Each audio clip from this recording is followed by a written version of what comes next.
Hello. आज हम भारत में यूरोपीय व्यापारिक कंपनियों का आगमन कैसे हुआ, क्यों हुआ और किस कारण अलग अलग समय पर अलग अलग जो यूरोपीय व्यापारी थे भारत में आए और उन्होंने कौन कौन सी कंपनियां स्थापित की, इन सब के बारे में आज हम जानेंगे। तो चलिए जानते हैं भारत में सबसे पहले कौन आए थे। भारत में सबसे पहले पुर्तगालियों का आगमन हुआ था। तो सबसे पहले भारत में आए थे पुर्तगाली। यूरोपीय शक्तियों में पुर्तगाली कंपनी ने भारत में सबसे पहले प्रवेश किया था। तो सबसे पहले प्रवेश करने वाली कंपनी भी किनकी थी? पुर्तगालियों की। भारत के लिए नए समुद्री मार्ग की खोज की थी पुर्तगालियों ने। तो कौन सा पुर्तगाली आया था सबसे पहले समुद्री मार्ग से भारत में? वो आया था वास्को डी गामा, जो कि 17 मई 1498 को भारत के पश्चिमी तट पर बंदरगाह है कालीकट नाम की बंदरगाह, जहां पर पहुंचता है। कालीकट बंदरगाह में पहुंचता है 17 मई 1498 को। और कालीकट बंदरगाह का उस समय शासक था जमोरिन, जिसने वास्को डी गामा का स्वागत भी किया था। तो जो पुर्तगाली थे भारत किस उद्देश्य से आते थे? ये आए थे मसालों के उद्देश्य से। मसाले जो थे भारत के वो ले जाके अपने देशों में बेचते थे, जिसके कारण इनको बहुत ज़्यादा मुनाफा होता था। इसीलिए जो भारत में जो थे अपनी कंपनी खोलने के इरादे से आए थे।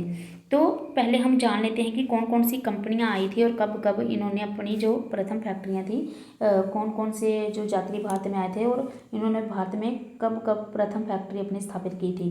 पुर्तगाली जो सबसे पहले आए थे, इन्होंने कोचिन में 1503 में अपनी प्रथम फैक्ट्री, जहाँ इसको कोठी भी बोला जाता है, स्थापित की थी। उसके बाद डच आए थे, जिन्होंने मसूलीपट्टनम में 1606 में अपनी प्रथम फैक्ट्री स्थापित की थी। उसके बाद अंग्रेजों ने मसूलीपट्टनम में 1611 में अपनी प्रथम फैक्ट्री स्थापित की थी। फिर डेनिस, इन्होंने ट्रावनकोर में 1620 में अपने प्रथम फैक्ट्री स्थापित की थी। उसके बाद 5वें नंबर पे आता है फ्रांसीसियों ने सूरत में 1668 ईस्वी में अपनी प्रथम फैक्ट्री स्थापित की थी। तो पुर्तगालियों ने 1503 में पुर्तगालियों ने सबसे पहले अपनी फैक्ट्री कोचिन में खोली थी, जो आपने याद रखना है। 1505 ईस्वी में फ्रांसिस्को द अल्मेडा भारत में प्रथम पुर्तगाली वायसराय बनकर आया था। तो 1505 में जो पुर्तगालियों ने फिर क्या किया था, अपना जो वायसराय था वो बनाकर भेजना शुरू कर दिया। मतलब जो पूरी कमांड दे दी थी वो वायसराय के हाथ में दे दी थी। तो इसलिए ही 1505 में फ्रांसिस्को द अल्मेडा नाम का पुर्तगाली वायसराय था जो भारत में आता है। उसके बाद 1509 ईस्वी में अल्फांसो द अल्बुकर नाम का जो पुर्तगाली वायसराय था वो भारत में आता है। इसने 1510 ईस्वी में बीजापुर के यूसुफ आदिल शाह से गोवा को जीता था। तो बीजापुर के यूसुफ आदिल शाह के अधीन था गोवा, उसको इसने 1510 में जीत लिया था। किसने? अल्फांसो द अल्बुकर ने, जो कि पुर्तगाली वायसराय था। पुर्तगालियों ने अपनी पहली व्यापारिक कोठी कोचिन में खोली थी, ये तो मैंने आपको पहले भी बता दिया। तो दक्षिणी पूर्वी तट पर पुर्तगालियों की एकमात्र बस्ती सन थोमे थी। तो इनकी जो पुर्तगालियों की एक बस्ती थी वो एकमात्र बस्ती थी अकेली, जो दक्षिणी पूर्वी तट पर थी। क्योंकि जो ये व्यापार करते थे समुद्री मार्गों के जरिए, तो जिसके कारण जो बस्तियां थी वो भी इनकी समुद्री तटों पर ही लगती थी। इसलिए दक्षिणी पूर्वी जो तट था वहां पर पुर्तगालियों ने एकमात्र अपनी बस्ती भी खोल ली थी। भारत में डचों का आगमन, इसके बाद जो भारत में आ जाते हैं वो आते हैं डच। तो डच किसके इरादे से आते हैं? डच भारत में आते हैं, ये भारत के जो सूती ऊनी कपड़ा होता था उसको ले जाकर अपने देशों में व्यापार करते थे, जिससे इनको अधिक मुनाफा होता था।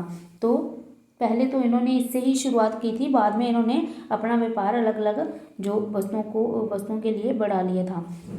तो डच यात्री कॉर्नेलियन हाउटमैन 1596 ईस्वी में भारत के पूर्व सुमात्रा में पहुंचा था। तो सबसे पहले जो डच यात्री था कॉर्नेलियन हाउटमैन था, जो 1596 में भारत के पूर्व सुमात्रा में पहुंचा था। तो डचों ने जो अपनी सबसे पहली जो व्यापारिक कोठी जहाँ फैक्ट्री स्थापित की थी वो की थी 1605 ईस्वी में मसूलीपट्टनम में स्थापित की थी। डचों की दूसरी व्यापारिक कोठी जो स्थापित होती है वो होती है पुलिकट में। तो जहाँ पर ही उन्होंने अपने स्वर्ण सिक्कों को भी ढाला था और पुलिकट को ही उन्होंने समस्त गतिविधियों का केंद्र भी बना लिया था डचों ने भारत में पहली बार औद्योगिक वेतनभोगी भी रखे थे। तो पहली बार जो औद्योगिक वेतनभोगी रखने का जो भारत में काम किया था वो डचों ने ही किया था। डचों का भारत में अंतिम रूप से पतन 1759 ईस्वी को अंग्रेजों एवं डचों के मध्य हुए बेदरा युद्ध से हो जाता है।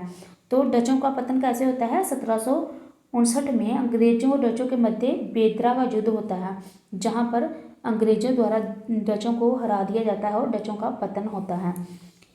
ईस्ट इंडिया कंपनी, इसके बाद ईस्ट इंडिया कंपनी की जो है स्थापना भारत में होती है। तो 31 दिसंबर 1600 ईस्वी को इंग्लैंड की रानी जो एलिजाबेथ प्रथम थी उसने ईस्ट इंडिया कंपनी को अधिकार पत्र प्रदान किया। तो महारानी जो एलिजाबेथ थी इसने पूर्वी एशिया, दक्षिणी पूर्वी एशिया और भारत के साथ व्यापार के लिए इस कंपनी को पंजीकृत करने का आदेश जारी किया था। तो एलिजाबेथ ने किसके साथ पूर्वी एशिया, दक्षिणी पूर्वी एशिया और भारत के साथ व्यापार करने के लिए ही कंपनी को पंजीकृत करने का आदेश दिया था।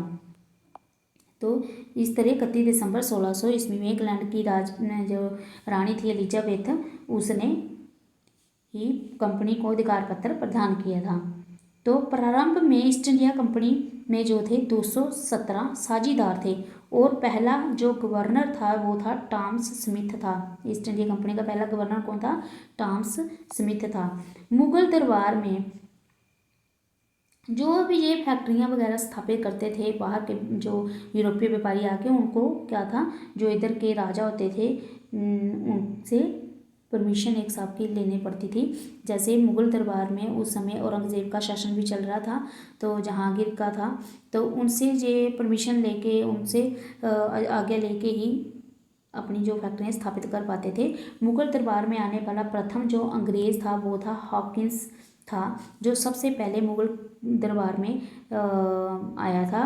कैप्टन हॉकिंस था जो जेम्स प्रथम का राजदूत था और अप्रैल 1609 ईस्वी में जहांगीर के दरबार में आया था। तो किसके लिए आते थे? जे कंपनियों स्थापित करने के लिए, कंपनियां स्थापित करने के लिए, इजाज़त लेने के लिए आते थे। भारत में अंग्रेजों द्वारा स्थापित की गई फैक्ट्रियाँ 1611 ईस्वी में दक्षिण पूर्व समुद्र तट पर सर्वप्रथम जो 1611 में अंग्रेजों द्वारा जो फैक्ट्री लगाई गई थी जे दक्षिण पूर्व समुद्र तट पर सर्वप्रथम अंग्रेजों ने मसूलीपट्टनम में व्यापारिक कोठी स्थापित की थी। तो अंग्रेजों ने भी क्या किया था? 1611 में की थी मसूलीपट्टनम में जो व्यापारिक कोठी स्थापित की थी। तो इसके बाद जहांगीर ने 1613 ईस्वी में एक फरमान जारी किया। जहांगीर ने क्या किया था? 1613 में एक फरमान जारी किया जिसमें अंग्रेजों को सूरत में थॉमस एल्डब्रथ के अधीन व्यापारिक कोठी खोलने की इजाज़त दे दी गई थी। तो सूरत में किसके अधीन व्यापारिक कोठी खोलने की इजाज़त दी? थॉमस एल्डबर्थ के अधीन व्यापारिक कोठी खोलने की इजाज़त जहांगीर ने 1613 में दे दी थी। उसके बाद 1632 ईस्वी में गोलकुंडा के सुल्तान ने अंग्रेजों को एक सुनहरा प्रमाण दिया था फैक्ट्रियाँ खोलने का। किसने दिया था? गोलकुंडा के सुल्तान ने भी दे दिया था 1632 में। 1639 ईस्वी में अंग्रेज फ्रांसिस डे ने चंद्रगिरी से मद्रास पट्टे पर ले लिया। तो 1639 में अंग्रेज था फ्रांसिस डे जिसने चंद्रगिरी से जो मद्रास था पट्टे पर लिया और वहीं एक किला बंद कोठी का भी निर्माण करवा दिया। कहाँ पर? मद्रास में क्या किया? एक किला बंद कोठी का निर्माण करवा दिया। तो इस कोठी का नाम फोर्ट सेंट जॉर्ज पड़ा था। तो कोठी का नाम क्या था? Fort Saint George. और यही कोठी थी बाद में कोरोमंडल तट पर अंग्रेजी मुख्यालय बन गई थी। तो अंग्रेजी मुख्यालय भी जो थी जो बनी थी। 1661 ईस्वी में पुर्तगाली राजकुमारी थी कैथरीन ऑफ ब्रगेंसा और ब्रिटेन का राजकुमार था चार्ल्स द्वितीय। इन दोनों का विवाह हो जाता है 1661 में। पुर्तगाली राजकुमारी थी कैथरीन ऑफ ब्रगेंजा और ब्रिटेन का राजकुमार था चार्ल्स द्वितीय। इन दोनों की शादी होती है। इस अवसर पर जो दहेज के रूप में पुर्तगालियों की राजकुमारी थी, इसलिए पुर्तगालियों ने दहेज दिया और दहेज के रूप में जो अंग्रेज राजकुमार चार्ल्स द्वितीय था उसको क्या दिया, मुंबई प्रदान कर दिया। दहेज के रूप में मुंबई ही दान कर दिया उन्होंने। तो फिर 1668 ईस्वी में जो चार्ल्स द्वितीय जिसको मुंबई दहेज में मिला था, उसने क्या किया, 10 पाउंड के वार्षिक किराए पर, 10 पाउंड साल के जो 10 पाउंड वार्षिक किराया लेके उसने ईस्ट इंडिया कंपनी को इसे दे दिया मुंबई को। फिर 1687 ईस्वी में अंग्रेजों ने पश्चिमी तट पर मुख्यालय सूरत से हटाकर मुंबई को बना लिया। तो 1687 ईस्वी में अंग्रेजों ने क्या किया, पश्चिमी तट जो था उसका मुख्यालय सूरत से हटा लिया। पहले पश्चिमी तट का मुख्यालय कहाँ था, सूरत में था। तो अंग्रेजों ने क्या किया, पश्चिमी तट का मुख्यालय सूरत से हटा लिया और किसको बना लिया, मुंबई को ही बना लिया। बंगाल के शासक शाह सूजा ने, बंगाल का शासक था शाह सूजा, उस समय क्या था, बंगाल का शासक शाह सूजा था। तो उसने सर्वप्रथम 1601 ईस्वी में अंग्रेजों को व्यापारिक छूट की अनुमति दी। शाह सूजा ने कब दी थी व्यापारिक छूट की बंगाल में अनुमति, ये दी थी 1601 में। तो इस अनुमति को निशाना कहते थे। शाह सूजा ने बंगाल में जो व्यापारिक छूट की अनुमति दी थी अंग्रेजों को, कब दी थी, 1601 में दी थी, जिसे निशाना कहा जाता था। भारत में फ्रांसीसियों की प्रथम कोठी फ्रैंको कैरो के द्वारा सूरत में 1668 ईस्वी को स्थापित की गई थी। तो और फ्रांसीसियों की जो प्रथम कोठी थी कब स्थापित की गई थी, ये याद रखना, 1668 को। और फ्रैंको कैरो के द्वारा ये कहाँ स्थापित की गई थी, सूरत में। मेन बात तो ये याद रखने के, सूरत में 1668 में फ्रांसीसियों की प्रथम कोठी थी जो भारत में लगी थी, फैक्ट्री थी भारत में लगी थी फ्रांसीसियों की, सूरत में 1668 में। आगे अंग्रेजों और फ्रांसीसियों के युद्ध। तो भारत में जब सभी ये इकट्ठे हो जाते हैं व्यापारी, तो इनकी क्या होती है, होड़ मच जाती है कि भारत में अपना अपना प्रभुत्व जमाने की, इसलिए ये आपस में कई तरह के युद्ध करते हैं, लड़ाइयाँ करते हैं। तो चलिए उन कुछ लड़ाइयों के बारे में भी हम जान लेते हैं।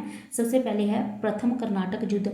जो प्रथम कर्नाटक युद्ध है 1746 से 1748 ईस्वी में होता है। और ये होता है, जो प्रथम कर्नाटक युद्ध है 1746 से 1748 ईस्वी में होता है।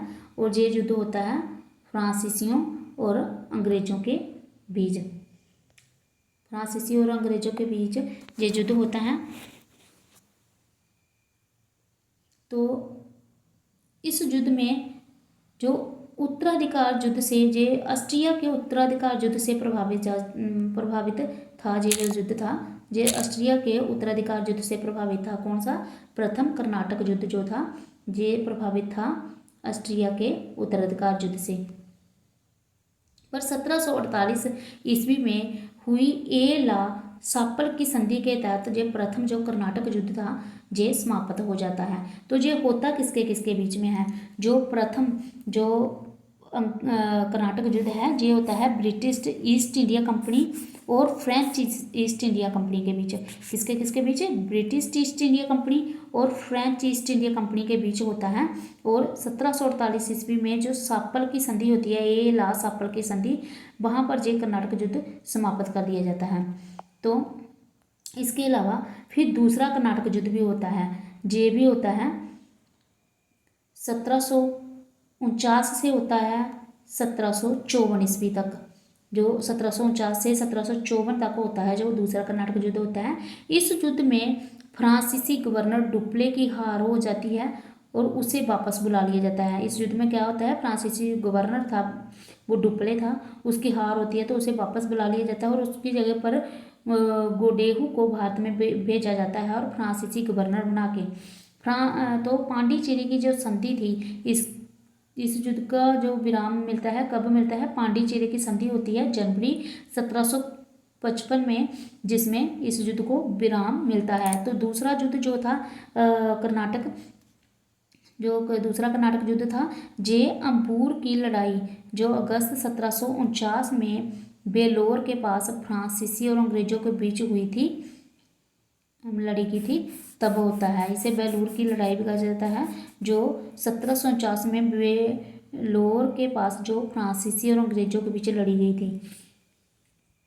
तो इस तरह दूसरा कर्नाटक युद्ध जो था उसकी भी जो संधि होती है 1755 में, ये होती है पांडिचेरी की संधि, जिसके दौरान इसको विराम मिल जाता है। इसके बाद जो है तीसरा कर्नाटक युद्ध भी होता है। जो तीसरा कर्नाटक युद्ध था ये 1756 से 1763 ईस्वी के बीच में होता है तीसरा कर्नाटक युद्ध। तो जो 1756 ईस्वी में शुरू हुए सप्तवर्षीय युद्ध का ही एक अंग था। तीसरा कर्नाटक युद्ध किसका अंग था? 1756 में जो सप्तवर्षीय युद्ध हुआ था उसका अंग था। और पेरिस की संधि होने पर ये युद्ध जो था समाप्त हुआ था। किसकी संधि के दौरान? पेरिस संधि के दौरान ये युद्ध समाप्त हुआ था, जो तीसरा युद्ध था। तो 1760 ईस्वी में अंग्रेजी सेना ने सर आयरकुट के नेतृत्व में वांडीवश की लड़ाई में फ्रांसीसियों को बुरी तरह हरा दिया था। तो 1760 में क्या हुआ था? अंग्रेजी सेना ने सर आयरकुट के नेतृत्व में वांडीवश की लड़ाई की, जिसमें फ्रांसीसी को उन्होंने बुरी तरह हराया था। और ये आपने याद रखना है, वांडीवश की जो लड़ाई वो हुई थी 1760 में हुई। किसके विचार थी? अंग्रेजी सेना और फ्रांसीसियों के विचार से होती है, तो जिसमें फ्रांसीसियों को बुरी तरह हराया जाता है। 1761 ईस्वी में अंग्रेजों ने पांडिचेरी को फ्रांसीसियों से छीन लिया था। तो 1761 में क्या किया था? अंग्रेजों ने पांडिचेरी को फ्रांसीसियों से छीन लिया था। तो 1763 ईस्वी में पेरिस की संधि हुई, जिसके दौरान अंग्रेजों ने चंद्रनगर को छोड़कर अन्य सभी प्रदेशों को लौटा दिया। फिर जब 1763 की संधि होती है उसमें अंग्रेज ने क्या किया था? पेरिस की संधि होती है, जिसमें अंग्रेजों ने क्या किया था? फ्रांसीसियों को एक चंद्रनगर को अपने पास रखा, बाकी सभी जो उनसे जीते हुए प्रदेश थे उनको वापस लौटा दिया। तो जो कि 1749 ईस्वी तक फ्रांसीसी कब्जे में ही रहे थे। और ये जो प्रदेश उन्होंने वापस किए थे फ्रांसीसियों को, ये सभी 1749 ईस्वी तक फ्रांसीसी कब्जे में ही रहे थे। ये प्रदेश भारत की आज़ादी तक फ्रांसीसियों के कब्जे में रहे थे। तो भारत की आज़ादी तक ये प्रदेश सभी फ्रांसीसियों के कब्जे में रहे थे। इसके अलावा आपने याद रखना है कि जैसे 1813 ईस्वी के चार्ट अधिनियम के दौरान जो है भारत में कंपनी के एकाधिकार को खत्म कर दिया गया था। तो कौन से चार्ट अधिनियम के तहत? 1813 का चार्ट अधिनियम आया था, जिसके दौरान भारत में कंपनी का जो एकाधिकार था वो खत्म कर दिया गया था। उसके बाद 1833 में चार्ट अधिनियम आया था, जिसके दौरान चीन के साथ व्यापार और भारत के साथ चाय का व्यापार चाय के व्यापार में कंपनी का एकाधिकार समाप्त कर दिया गया था। इसके 1833 का जो चार्ट अधिनियम था, इसमें चीन के साथ व्यापार कंपनी का और भारत के साथ जो चाय का व्यापार होता था उसका एकाधिकार जो था वो भी समाप्त कर दिया गया था। इसके अलावा 1784 ईस्वी में ब्रिटिश संसद के प्रधानमंत्री विलियम पिट थे, उन्होंने इंडिया एक्ट पारित किया था। तो ये सब आपने बातें याद रखनी है। इसके अलावा जो आगे जो समय चलता है वो चल पड़ता है 1857 की जो क्रांति थी, महासंग्राम